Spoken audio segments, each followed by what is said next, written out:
What's going on, everybody? In today's video, we're checking out a Rush interview. This is with all three members. Wow.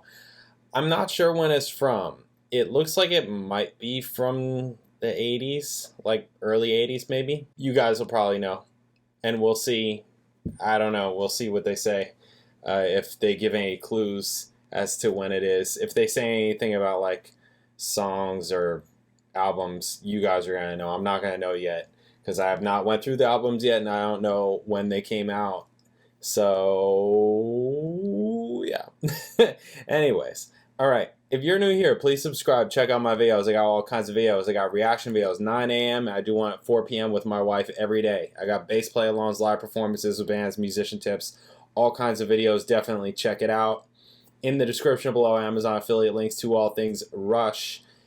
Also, all kinds of other links and information. Check out the description. All right, Rush interview with all three of them. Wow.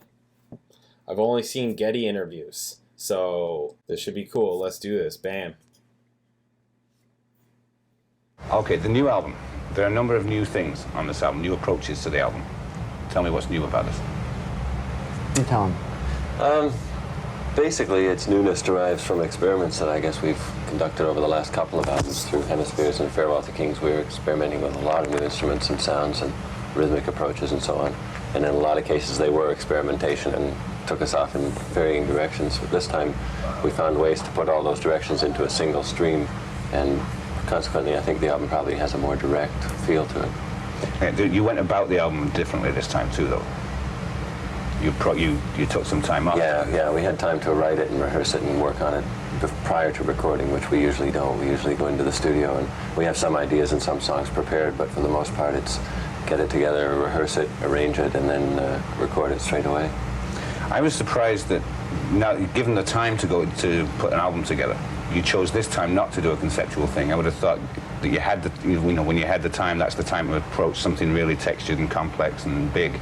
You know, what was that? Was that a decision before you started? That would have been a logical way to go about it, but no. Too easy. We chose not to do it that way. It was just a matter of, I mean, we have the time now because of so many years of working like crazy, you know, on past things. We decided with Hemispheres too that next album we'd like to do more of a Farewell to Kings type album with 6 or 7 separate things. And as it happened, that's the way the ideas came out too. Sometimes you can plan one thing, but if you have a certain type of ideas, then you're going to follow those rather than go by a preconceived pattern.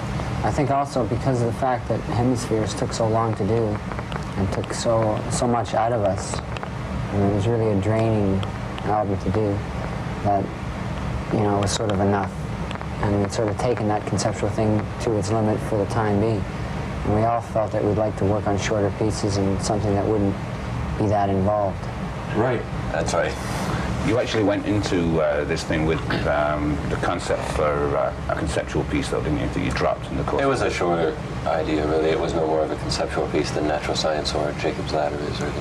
It wasn't going to develop into... It would have been like a 10-minute track or so, 15 minutes. It was more or less a question of the atmosphere of the tune and the flavor of the tune.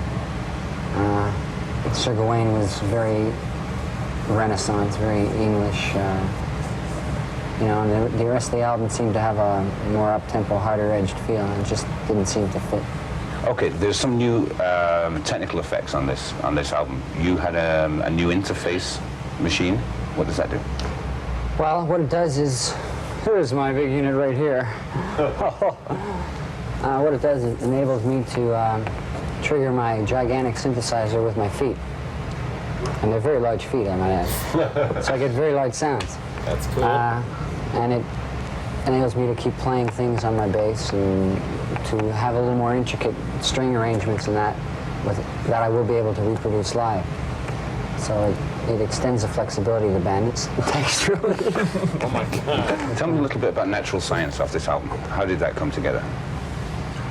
Under great strain. It was the one track that wasn't written or arranged before we went into the studio. So it was put together right there. We just sort of, once we had everything else finished, we started working on overdubs, and I went to work on some lyrics, and then we took pieces from the old Sir Gawain song and some other pieces that we hadn't used yet, and cooked up some new ones that we needed for it. over the course of about 5-6 days, I guess, we put it together. That sounds like a strange way to write for a band that's sort of on the road all the time and together and all that kind of stuff. To actually have to cram a song in 3 or 4 days, to have to, you know, conceive it, put pieces together, do it like that. Is that the way you normally work? I mean, very often, yeah. It's a positive thing. A lot of times, having pressure on you, it makes you produce at a faster rate than you normally could. The thing is, a few years ago, when we were supporting, we used to have a lot of hours in the day that were empty hours, and you could sit down at that time. We used to do a lot of writing on the road.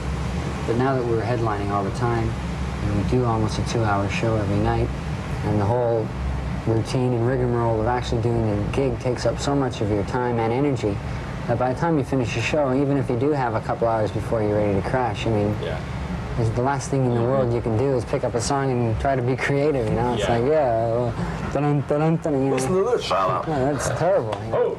So you end up writing a lot of garbage when you're really tired. So the best thing to do, as we proved this time around, is to take some time off, then start writing, even if it's a relatively short period of time. We found that we were able to get a lot more done in a shorter space of time that way.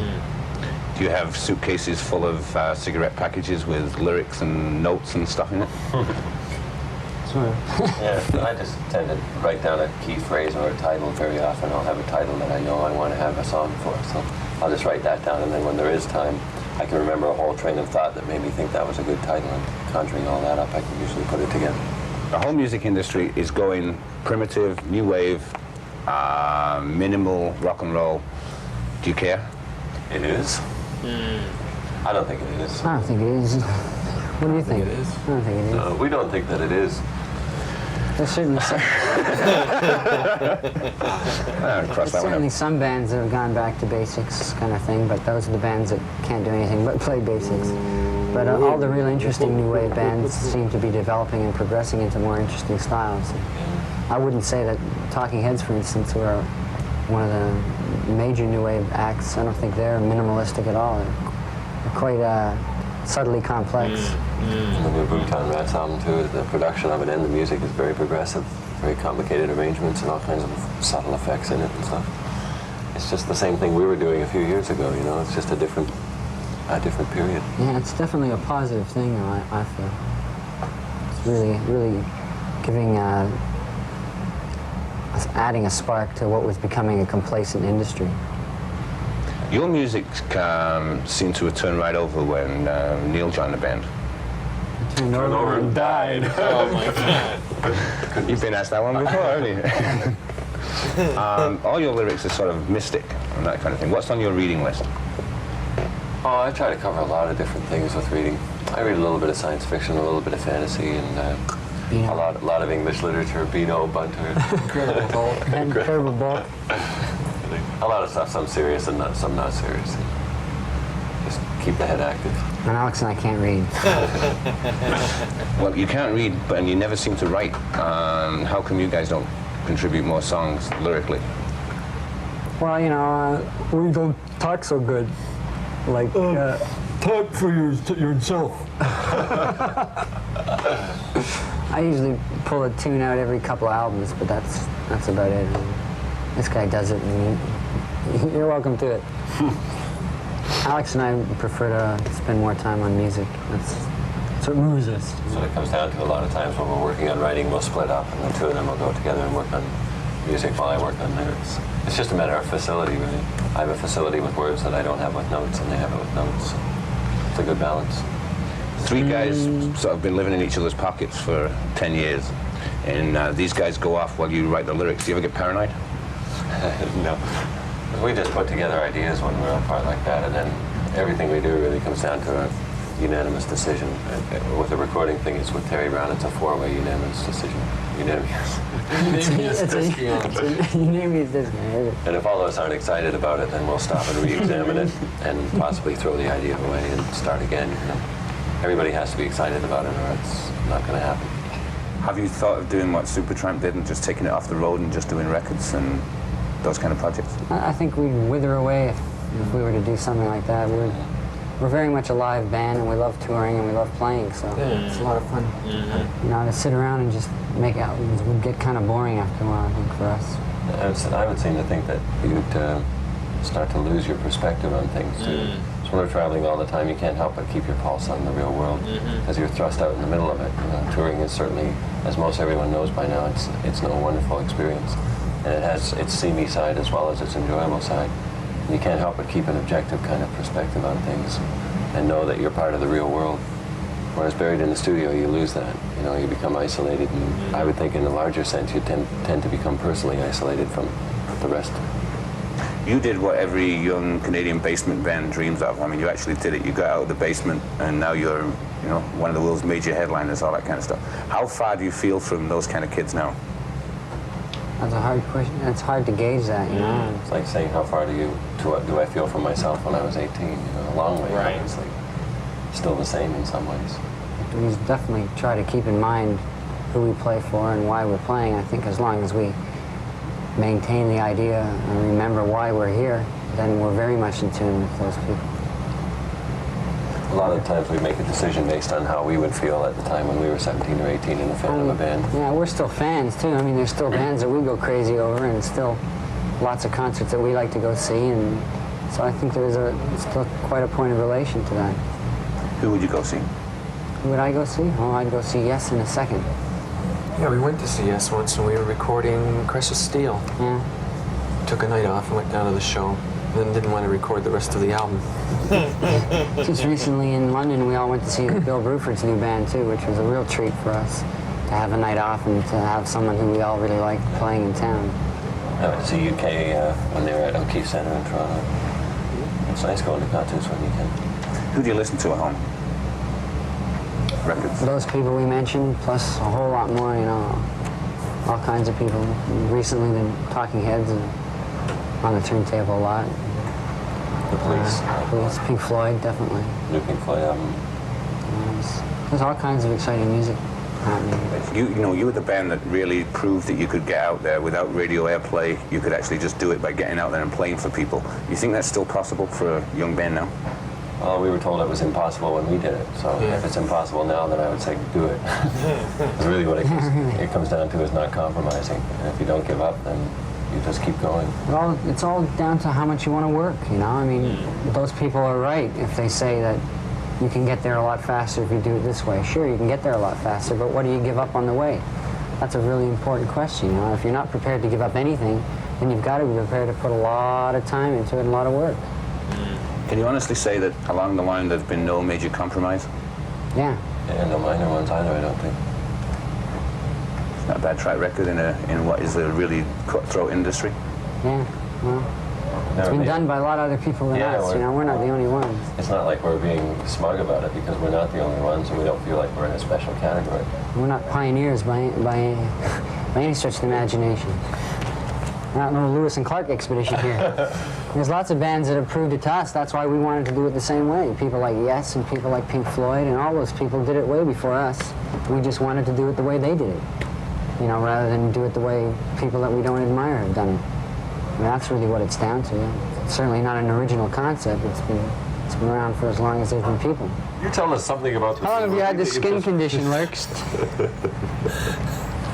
What's that? You're really looking well today. I think your skin's getting better. Yeah, I was down south for a couple of weeks. Got a little bit of sun. I was green with envy for a while.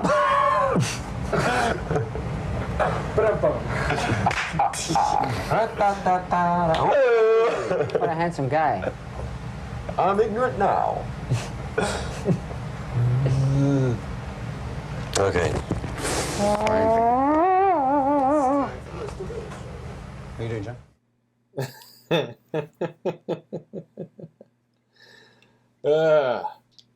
Jokers. Okay, that was cool. That was really cool. Yeah, this really shows how hardworking and respectable they really are. I mean, I know that Alex didn't say that much, and who knows? These guys are smoking their cigarettes. It could be other types of cigarettes. Who knows? So Alex wasn't really saying anything, but this was like the Neil show. I mean, Geddy spoke a lot also, but yeah, it was really even the camera was mostly on Neil. It was great. I thought that was a really good interview. I mean, there was a couple of, you know, like ridiculous questions or whatever, but like for the most part, it was great. And the answers were better than the questions. There you go. You know, that was cool. So this was maybe like the early to mid 80s. That's my guess, just based on, I don't know, the video quality. I'm not